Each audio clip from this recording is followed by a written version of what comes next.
Hey there, comic friends, I'm Travis. It's time for the edition of What the Fugue, where I talk about what's going on with me in my world of comics. How's it going, everybody? It's been a while since I've had a face-to-face that hasn't been Comic Book Roundtable. Just been super busy. End of school, ended up sucking up more time than I thought it was with the kids and stuff like that.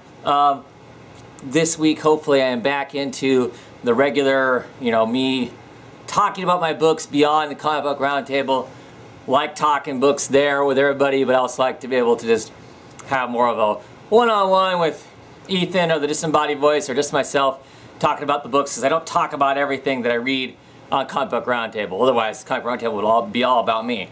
But yeah, so what's going on this week with me and comics? Nothing in particular as far as like, ooh, I'm out getting this or whatever. We're halfway into the new DC books.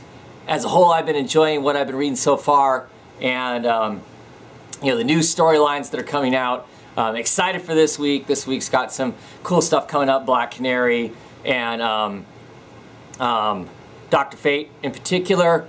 Super excited to check those out. I love both those characters, so excited for new takes on those. So expect to hear me be talking about those, I'm sure. Comic Book Roundtable on Saturday, plus next week I'll be talking about them too, hopefully be kind of video then. So yeah, so what else is going on? Interesting things I've been reading here lately. It seems like there's been a lot of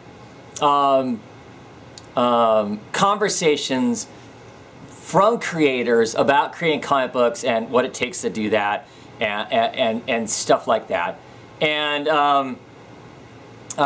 I find them really interesting. I don't know if you all follow these people like on Twitter, like I do. It's just really interesting to see people's takes on stuff. Seems to be quite a bit being put out there right now from quite a few people being somewhat discouraging. Basically saying, look, if you think this is the lifestyle for you, you think you want to make comic books, this is all the horrible stuff you have to do. You basically have to give your life away, and you still don't make a living. Is what a lot of them say, and I find that interesting to a degree because I have friends that have had personal conversations way back in the day when I was much younger. They were much younger, with like Mike Grell, and Mike Grell basically told them that if you like owning a house, if you like owning a car, if you like having a girlfriend, don't draw comics.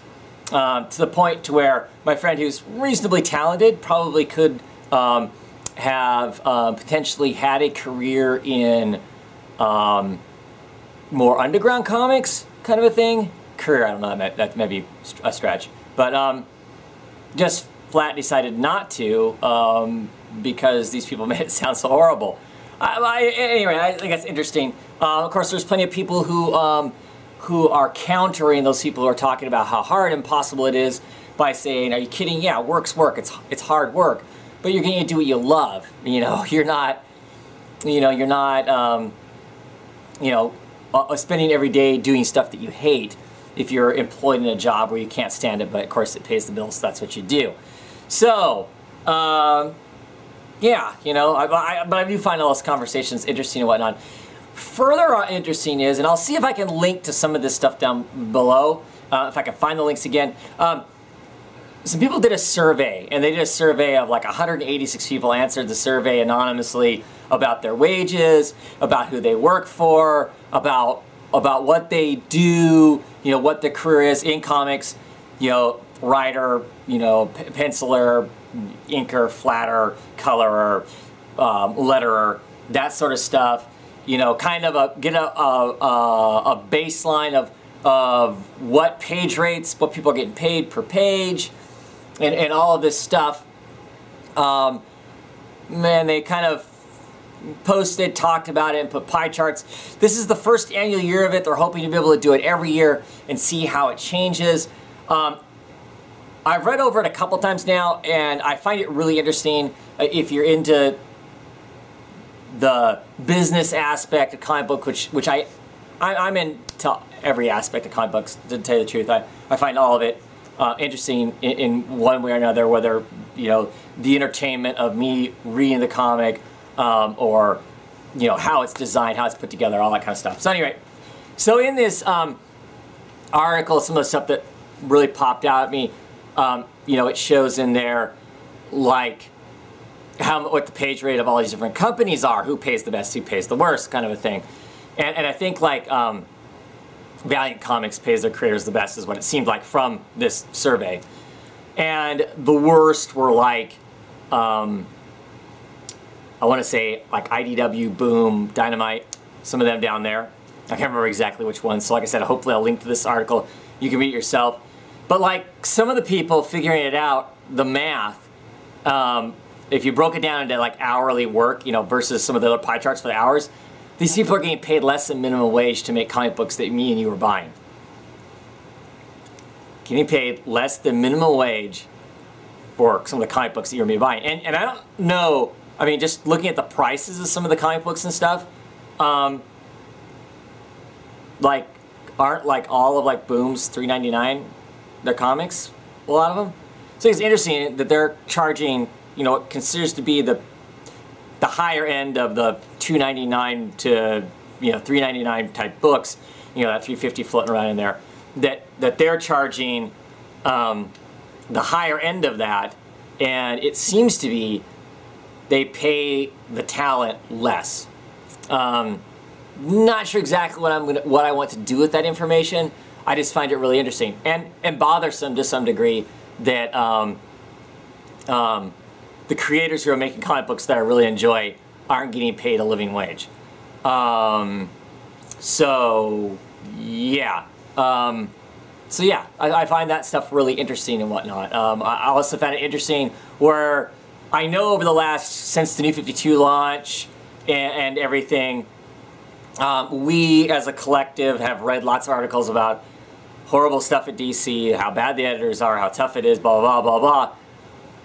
But looking at that, looking at one of the other things about, you know, how you're treated and whatnot, DC Vertigo is consistently ranked highest in all of those kinds of, I was happy with the way I was treated ultimately kind of things. They're ranked highest.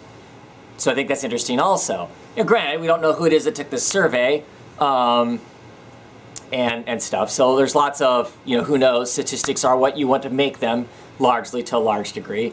I don't know that there was any hidden agenda by the person who put out the article, but it's information that's out there, and I think it's interesting. Also along those lines, as far as interesting, and I hope to link to this one too, Kieran Gillen, the writer of Wicked and Divine, Phonogram, and lots of Marvel books. Currently, couldn't tell you all the Marvel books that he's currently writing. On his Tumblr, he writes a response to another person's article basically saying, is the Wicked and Divine in trouble, and are independent comics in trouble with their sales, and what their sales are, and you know, kind of potentially putting a doom and gloom or a spin on it that basically made Kieran Gillen and Jamie McKelvey, the people who create Wicked and Divine's, eyes roll back in their head. And he goes on to talk about what an independent comic book needs to make to be successful, and the different ways it can make that to be successful, and also comment on some stuff that makes me think that maybe I shouldn't talk about number of sales quite so much, because I clearly don't know everything about the number of sales. But thankfully, people like Kieran Gillen put out these things that he puts out to give us a better idea. I had been running along with the idea of, the last information that I had read about it was the Image comic Rocket Girl, done by Amy Reeder and, oh, the writer's name, damn it, I can't remember what it is, Mick something, oh, damn it, I don't remember. At any rate, they when Rocket Girl first came out, were they had basically said, you know, looking for, you know, Amy Reeder was saying that if we are selling somewhere around 12,000 issues a month, that Amy Reeder was making more money than she was anyplace else, and that she didn't have to worry about you know, paying her bills and whatnot. That put her, you know, as far as making you know, making a living, that she got paid as well or better than any place else that she was at doing that. And so that's kind of what I've been using as kind of a litmus test, is to worry about whether my comic was being successful or not, and was it going to survive, you know, how were the creators going to survive on whatever the comic was. But there's a lot more moving pieces, and that sales level, my understanding from Kieran Gillian's perspective anyway, could be way less than that and still be very successful as far as a comic goes, as far as making money goes, as far as you know, them not having to worry about you know, paying their bills and eating and things like that. So that excites me in a lot of ways, because like I said, that number is significantly lower, and it sounds like, you know, floppies are important, but they aren't the same sort of linchpin that they are for like the big two. The big two's business model is clearly different, and he talks a little bit about that too, about the big two's business model, about how they have, you know, not only are they out to, you know, break even or make a profit, they have a artificial profit margin that they want to hit. You know, that somebody somewhere in, you know, somewhere in the corporation says, we want a book to be this successful. If it's not this successful, making this amount of extra money, you know, beyond our talent, then we're going to cancel it. And there's potentially another book out there that could replace it and do that. So that's what they do, and that's why they have their, you know, cutoff numbers wherever their cutoff numbers are, and why indie books can be a lot less than that, because they aren't reliant on having to meet these, you know, artificial profit numbers. I'm sure they have their own personal number. This is where we need to be at for this to be successful, for us to be happy to continue to do this, but it's not the same. So anyway, interesting article if you're interested in that sort of stuff. Like I said, hopefully I'll have a link down below after I get this thing posted up. Links to those articles, you can read those, you know, get your own information, get your own opinions on those if you're interested in that stuff. I just find it really, like I said, really interesting, really fascinating what they have to do. Because I mean, I've had conversations with people on the fact that things like, you know, Sixth Gun, I love that comic, you know, we're down to like the last 3 issues of it, and here in the last year, it sells somewhere between 5,000 and 3,000 and 3,500 in single floppy issues. And you're like, God, how can they survive on that? But clearly, their take-home pay off of the trades, which sell really well, and they've been doing really well because they're selling these massive, you know, deluxe editions of the books and stuff. Clearly, that's profitable. They quit doing them. Oni Press would quit making them. Speaking of which, Oni Press, as far as the small press, you know, kind of other type press stuff, gets extremely high marks everywhere around. They pay their talent well. They treat their talent well, which is awesome. I love that company as a whole. Everything I've seen or heard about them, they just seem really cool. So anyway, so I found that all interesting. That's what I've been spending, you know, a bit of my comic book time doing as far as that goes. I don't have it here on hand because it's upstairs. I did get my Commandy Artist Edition book. It is what I have thumbed through and looked through it is very, very awesome. Hopefully here at some point I will cut a video just on it in particular. I'm kind of waiting to some degree because it seems like a lot of people in the community got the book. And I'm not sure that it's going to be that much more interesting to have me show you the book when everybody else has showed you the book and talked about it. So I guess I'm trying to decide what I want to say about it besides what everybody else has said about it. Like, oh my God, it's just so pretty. But definitely have been enjoying that. I am still completely caught up on my comics as a whole. I'm starting to pick up some extra trades, though. I have a Gilbert Hernandez trade that I just barely started called Gripe. I'm hoping this week I'll get a few more trades built up. I do now have the BPRD Plague of Frogs. I have the 4th volume in hardback that I have not read, but I don't have the 3rd volume yet. I was going to buy, they were putting out new hardback volumes of the BPRD stuff, and I had gotten the first 2, and I had pre-ordered 3 and 4. Come to find out, they canceled making those, which sucks because now, I can probably hunt down older versions to some degree or whatever. You know, I'm most silly people that if I'm going to buy the big hardbacks, I want them to sit on my bookshelf and I want them to look awesome, right? Because isn't that what we all want to do? If you're going to go to that point, you want them to look like a cool set altogether.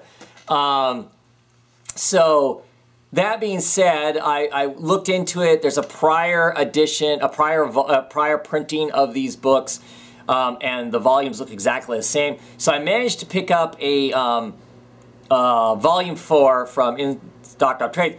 Can't find volume 3 anywhere that is probably less than $60 or $75. So I'm kind of hung up on reading those. And when I get read to those, that'll have me caught up on most of the BPRD stuff to where basically I started reading it in singles. So, I don't know. I'm thinking what I'm going to end up doing is I think I'm going to buy a trade back of Volume 3 so I can read it and then set and just keep watching and watching to see if I can get a decent deal on Volume 3, a hardback Volume 3 of the same type of volume. Kind of a bummer though. I hate when they do that. You know, they start a hardback printing. You decide to make the commitment to go to hardback instead of trade paperback, and halfway through it they quit on you. Just because, like I said, you know, I think we all like having a nice volume of books that are all the same. You stack them up and they look like a collection, a work, you know, the works of kind of a thing. So kind of a bummer, but we'll see. Like I said, I think that's what I'm going to do. I think I'm going to hunt down a trade paperback until I can find one that's reasonably priced. I may bite the bullet and spend $60 on the hardback just to have it, but I don't know. I haven't completely decided on that. I keep thinking that somewhere I'm going to go to a con again someplace or whatever, or I'm going to look out and find a not beat up copy on eBay. I would really like to get a brand new copy though. So I don't know. I ordered it from Amazon and they finally backed off and said, well, we can't get a copy. So there's that. Any rate, yeah, I don't think there's anything else. I don't think I have anything else that in particular that I need to want to talk about. Like I said, hopefully I'll have links to those articles down there. Check them out. Tell me what you think about that stuff, or if you care. Maybe you don't care. Yeah, have a great week, everybody. Hope to be back with some other videos talking about last week's books, and I hope to see all of you on Comic Book Roundtable this Saturday. The standard time, I will say 6:30 Pacific, 9:30 Eastern, even though clearly we always start later than that. I say that's what time, but I usually don't hit the broadcast button for another 15 minutes after that, it seems like. Maybe we'll get better at that at some point. I doubt it, though. I really apologize that I've been less on comments here lately as far as the Comic Book Roundtable. They've changed yet something else again in Google Hangouts, and the add-on to Google Hangouts that I used to use to track comments does not seem to want to track comments anymore with a damn. So I haven't quite figured out exactly how I'm going to what the workaround is. So now I'm kind of spending more time waiting for the comments to come through on my cell phone, through my email, and then kind of reply to them that way. Problem with getting them that way is sometimes I don't get the whole message.